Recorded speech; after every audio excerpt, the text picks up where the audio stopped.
I think this may be the first occasion that our remembrance service has ever been held outside.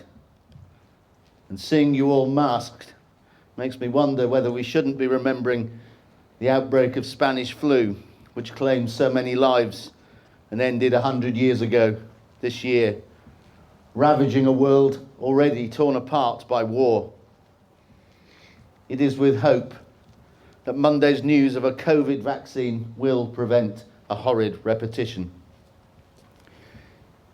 It is important to me that the pandemic currently disrupting so much of our lives is not allowed a free hand of tyranny to disturb and postpone everything we hold dear. Our annual remembrance ceremony is an essential part of remembering who we are as the current tribe of Langtonians and where we've come from. The service of remembrance has been held at this school for over 40 years at the request of the student body. In it, we remember the students of this school who lost their lives in the wars of the 20th and 21st century, many of whom are chronicled in the school magazine, The Langtonian, some of whom are still remembered as students by current staff. The purpose of this service is remembrance and remembrance only. It has nothing to do with glorifying war or celebrating military activity. When the names of the boys from this school whose lives were lost in various conflicts were commemorated on our roll of honour, we promised that we'd never forget.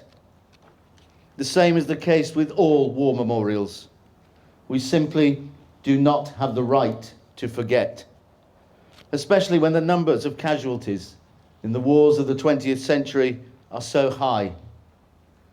9 million combatants were killed in the Great War of 1914-18, and some 60 to 70 million soldiers and civilians lost their lives in the Second World War.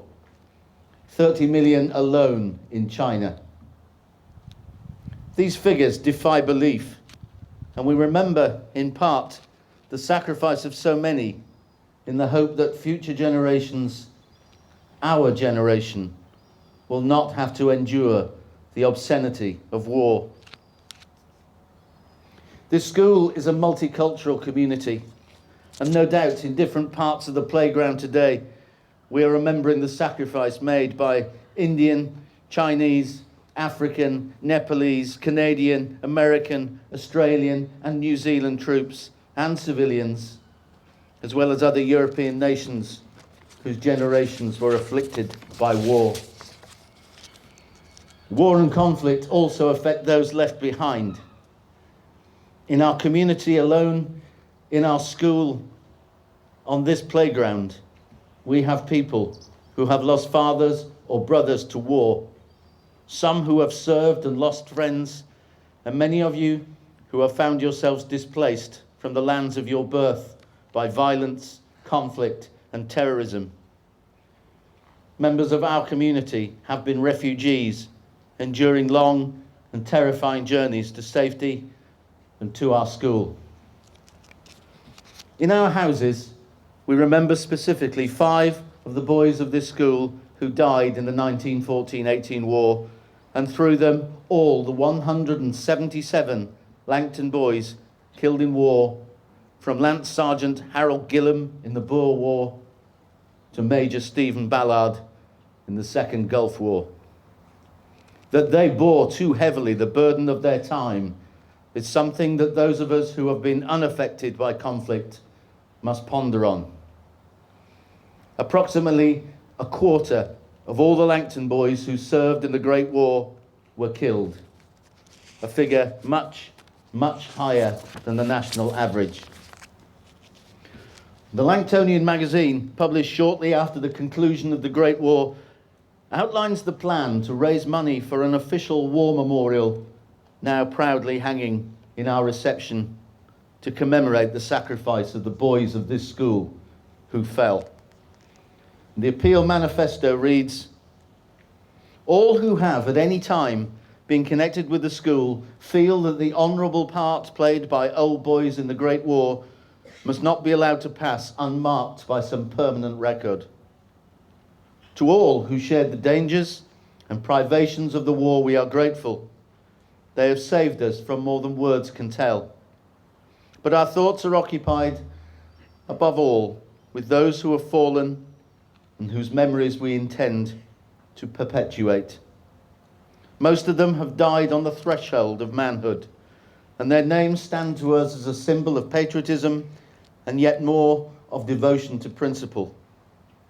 Their sacrifice will be an inspiration to future generations of Langton boys, and their deeds will be preserved amongst the most precious traditions of the school. It is extremely satisfying to me, over 100 years on, to be able to say that we still proudly hold and honour that covenant with those who went before us. And as we go into our silent thoughts, personal or universal, let us remember my earlier words and try and imagine a future world with no war.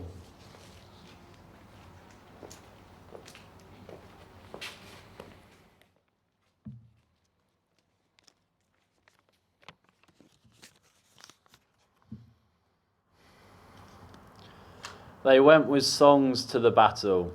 They were young, straight of limb, true of eye, steady and aglow. They were staunch to the end against odds uncounted. They fell with their faces to the foe. They shall grow not old, as we that are left grow old. Age shall not weary them, nor the years condemn. At the going down of the sun, and in the morning, we will remember them.